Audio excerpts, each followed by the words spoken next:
ताकत ऐसी शय है जो समझदार लोगों को जिम्मेदार बनाती है, लेकिन जब ये किसी अहंकारी व्यक्ति के हाथ लग जाए फिर बर्बादी का इंतजार ही किया जा सकता है। अमेरिका के राष्ट्रपति डोनाल्ड ट्रंप इसी परंपरा के नेता हैं। वेनेजुएला के राष्ट्रपति निकोलस मादुरो को किडनैप करने के बाद उनकी सनक और बढ़ गई है। पिछले 36 घंटों में उन्होंने 4 देशों में तख्तापलट या उनकी जमीन पर कब्जे की धमकी दी है। ये देश हैं कोलंबिया, क्यूबा, ईरान और डेनमार्क का ग्रीनलैंड। ये वो व्यक्ति है जो पूरे 2025 में अपना प्रचार पीस प्रेसिडेंट के तौर पर करवा रहा था। उसने नोबेल प्राइज के लिए पूरा जोर लगा दिया था। President Trump, who is genuinely a man of peace, a man of peace. जब नहीं मिला तब से सीरत बदली बदली दिख रही है। 2026 में महज 5 दिन हुए हैं। इतने ही समय में ट्रंप ने एक देश पर हमला कर दिया और 4 देशों को निशाने पर ले रखा है। लेकिन ऐसा करना इतना भी आसान नहीं है। उन्हें सबसे पहले तो वेनेजुएला का रायता समेटना होगा। वेनेजुएला में अभी क्या हो रहा है, मादुरो के बाद वहां की सत्ता कौन चलाएगा, वेनेजुएला में अमेरिका का अगला कदम क्या होगा, ट्रंप का एडवेंचर प्लान दुनिया को किस तरफ ले जा रहा है और क्या वेनेजुएला जैसी घटनाएं और भी देशों में हो सकती हैं। वेनेजुएला के साथ साथ इन सभी सवालों के जवाब आपको इस वीडियो में मिलेंगे। नमस्ते, मैं सौरभ त्रिपाठी हूं, न्यूज पिंच पर आपका स्वागत है। वेनेजुएला की कहानी शुरू करेंगे उससे पहले टाइमलाइन पर एक नजर डाल लेते हैं। 2 जनवरी की 2026 की देर रात अमेरिका ने ऑपरेशन एब्सोल्यूट रिजॉल्व शुरू किया। इस ऑपरेशन में करीब 150 मिलिट्री एयरक्राफ्ट शामिल थे। अमेरिकी सैनिकों ने पहले तो वेनेजुएला के अहम ठिकानों पर बमबारी की, फिर वेनेजुएला के राष्ट्रपति निकोलस मादुरो और उनकी पत्नी को उनके घर से उठा लिया। इस दौरान हिंसक मुठभेड़ भी हुई। इसमें मादुरो की सुरक्षा में लगे कई सैनिक और आम लोग मारे गए। क्यूबा के सरकारी मीडिया के मुताबिक मरने वालों में 32 क्यूबा के सैनिक भी थे। वे मादुरो को प्राइवेट सिक्योरिटी दे रहे थे। इस ऑपरेशन में एक भी अमेरिकी सैनिक हताहत नहीं हुआ। पूरा ऑपरेशन लगभग 2.5 घंटे तक चला। अमेरिकी सैनिक निकोलस मादुरो और उनकी पत्नी सिलिया फ्लोरेस को अपने साथ ले जाने में सफल रहे। 3 जनवरी की दोपहर मादुरो और फ्लोरेस को न्यूयॉर्क ले जाया गया। 5 जनवरी को मैनहट्टन की अदालत में निकोलस मादुरो और उनकी पत्नी सिलिया फ्लोरेस को पेश किया गया। उनके सामने सभी चार्जेस पढ़े गए। मादुरो और फ्लोरेस ने खुद को निर्दोष बताया। कोर्ट रूम में मादुरो बार बार कहते रहे कि मैं अभी भी वेनेजुएला का राष्ट्रपति हूं, मेरे साथ उसी तरह का व्यवहार होना चाहिए। उन्होंने जज के साथ बहस की कोशिश भी की, लेकिन उनको डांट कर चुप करवा दिया गया। उनके केस की सुनवाई 17 मार्च से शुरू होगी। दोषी पाए जाने पर उन्हें लंबी सजा हो सकती है। बहुत संभावना है कि मादुरो और उनकी पत्नी की बाकी जिंदगी जेल में ही गुजरे। मादुरो का केस बैरी जोएल पोलक लड़ रहे हैं। पोलक विकिलीक्स के फाउंडर जूलियन असांजे का केस भी लड़ चुके हैं। अब वेनेजुएला में कैसे हालात हैं वो जानते हैं। डोनाल्ड ट्रंप ने कहा था कि स्थायी सरकार आने तक वेनेजुएला का शासन उनके लोग चलाएंगे। बाद में बयान आया कि सरकार चलाने में मदद करेंगे, लेकिन इसका स्ट्रक्चर क्या होगा वो बात पता नहीं चली है। वेनेजुएला बारूद के ढेर पर बैठा है। वहां तूफान से पहले वाली शांति है।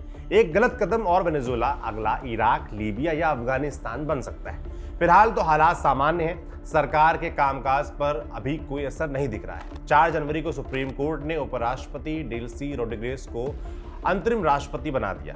5 जनवरी को वेनेजुएला की संसद का नया सत्र शुरू हुआ। वहां डेल्सी रोड्रिगेज को शपथ दिलाई गई है। डेल्सी के भाई होहे रोड्रिगेज वेनेजुएला की संसद के अध्यक्ष। अमेरिकी अखबार मियामी हेरल्ड ने अक्टूबर 2025 में दोनों भाई बहनों की सीक्रेट मीटिंग्स की रिपोर्ट चलाई थी। इसमें दावा किया गया था कि वे कतर के थ्रू अमेरिका के संपर्क में थे। उन्होंने वेनेजुएला में सत्ता परिवर्तन का प्रस्ताव दिया था। प्रस्ताव यह था कि मादुरो की कुर्सी डेल्सी को मिलेगी और निर्वासन में रह रहे एक फौजी अफसर को अंतरिम सरकार का मुखिया बनाया जाएगा।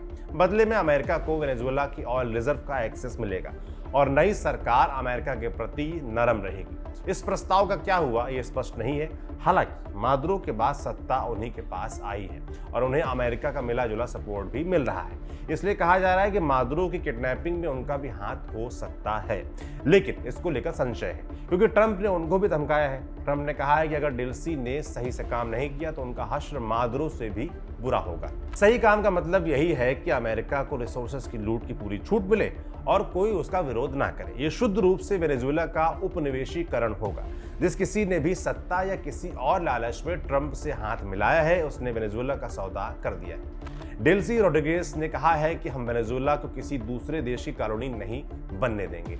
उन्होंने ये भी कहा है कि उनकी सरकार की पहली जिम्मेदारी मादुरो को वापस लाना है। डेल्सी को मादुरो का वफादार माना जाता है। उनको मिलिट्री और दूसरे ताकतवर मंत्रियों का समर्थन मिला हुआ है। मिलिट्री सपोर्ट की बदौलत ही मादुरो ने वेनेजुएला पर अपना कंट्रोल बनाकर रखा था। लेकिन 2 जनवरी को इसमें फूट दिखी, जब सेना अपने राष्ट्रपति को बचाने में पूरी तरीके से नाकाम रही।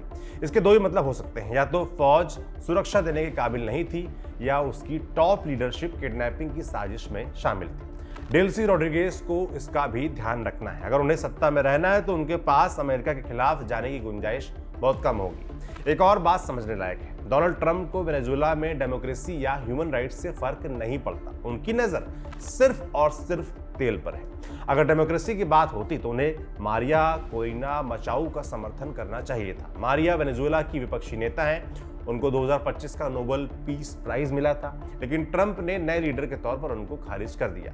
उन्होंने एडमेंटो गोंजालिस का नाम तक नहीं लिया, जबकि वेस्टर्न स्टैंडर्ड के हिसाब से 2024 में वेनेजुएला का राष्ट्रपति चुनाव गोंजालिस ने जीता था।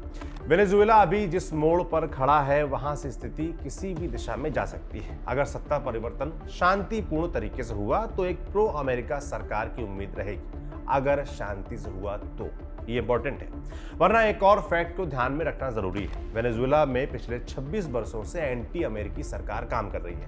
पहले 14 वर्षों तक ह्यूगो चावेज और 2013 से 2025 तक निकोलस मादुरो।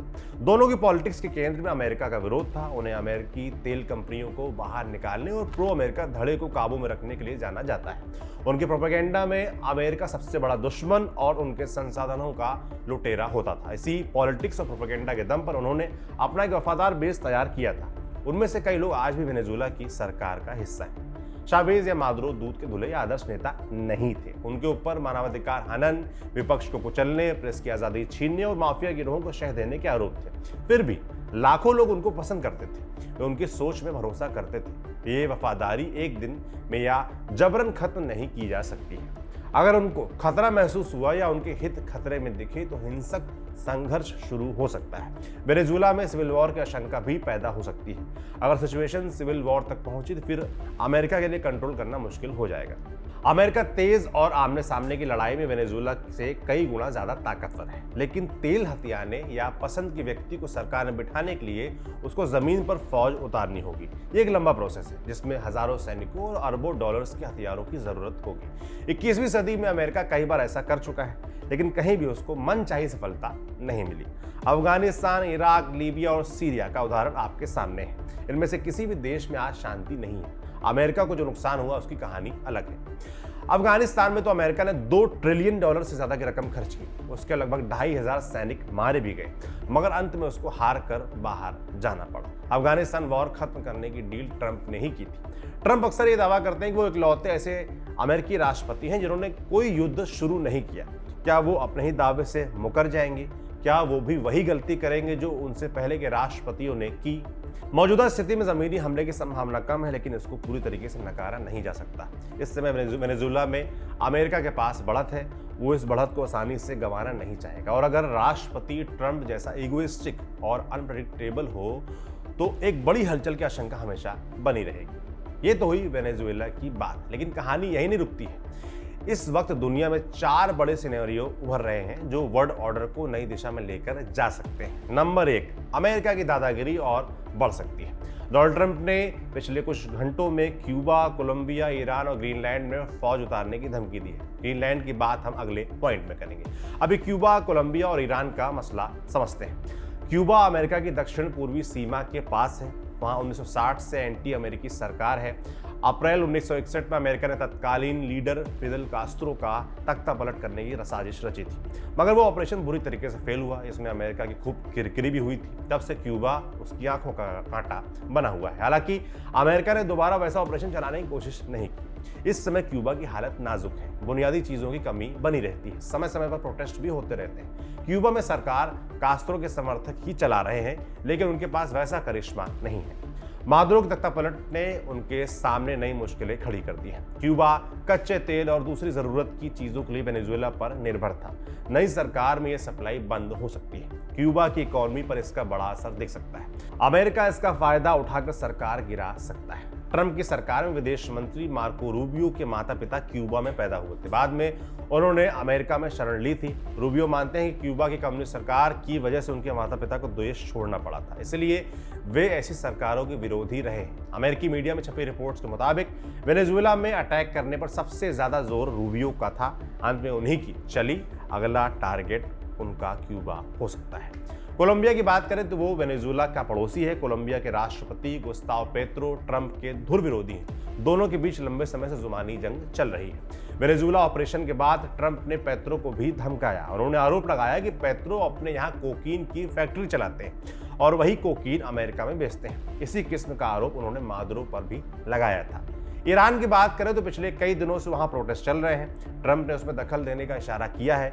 ईरान से अमेरिका की दुश्मनी 1979 की इस्लामिक क्रांति से शुरू हुई थी। तब से दोनों देशों के बीच डिप्लोमेटिक संबंध खत्म है। ईरान अमेरिका को बड़े शैतान की तरह देखता है, जबकि अमेरिका के लिए ईरान एक्सिस ऑफ एविल का हिस्सा है और मिडिल ईस्ट में उसके इंटरेस्ट के लिए खतरा भी है। सैन्य दखल के जरिए अमेरिका अपना वर्चस्व और संसाधनों का भंडार बढ़ाने की फिराक में है।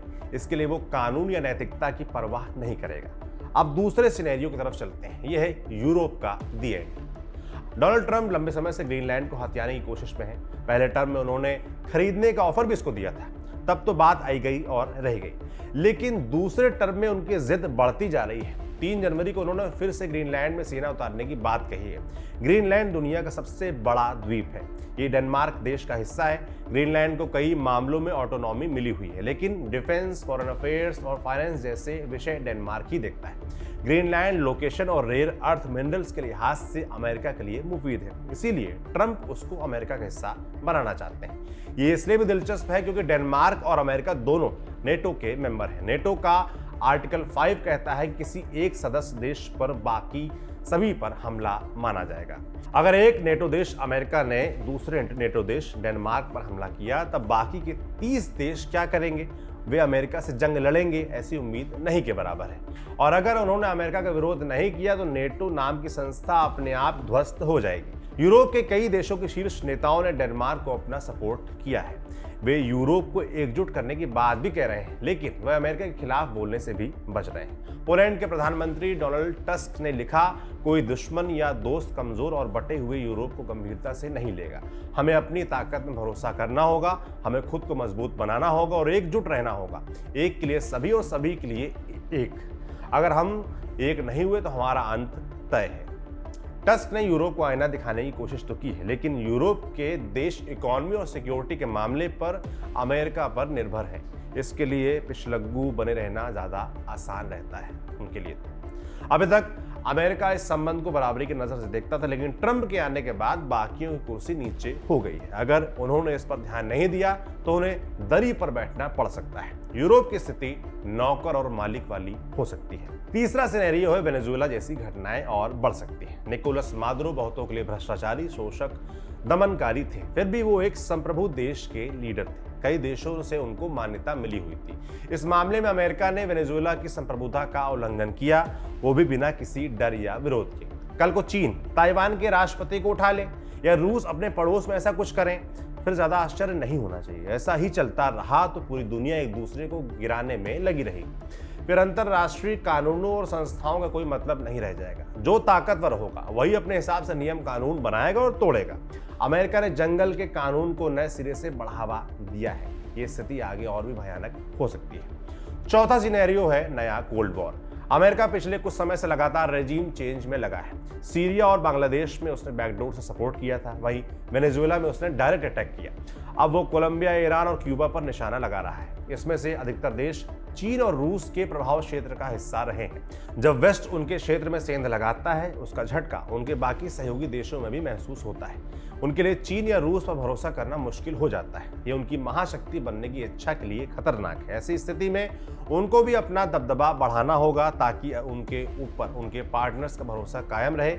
ये होड़ नए कोल्ड वॉर को सतह पर ला सकती है। अब वेनेजुएला से जुड़े कुछ अपडेट्स भी देख लेते हैं। 5 जनवरी को न्यूयॉर्क में यूएन सिक्योरिटी काउंसिल की आपातकालीन बैठक आयोजित हुई।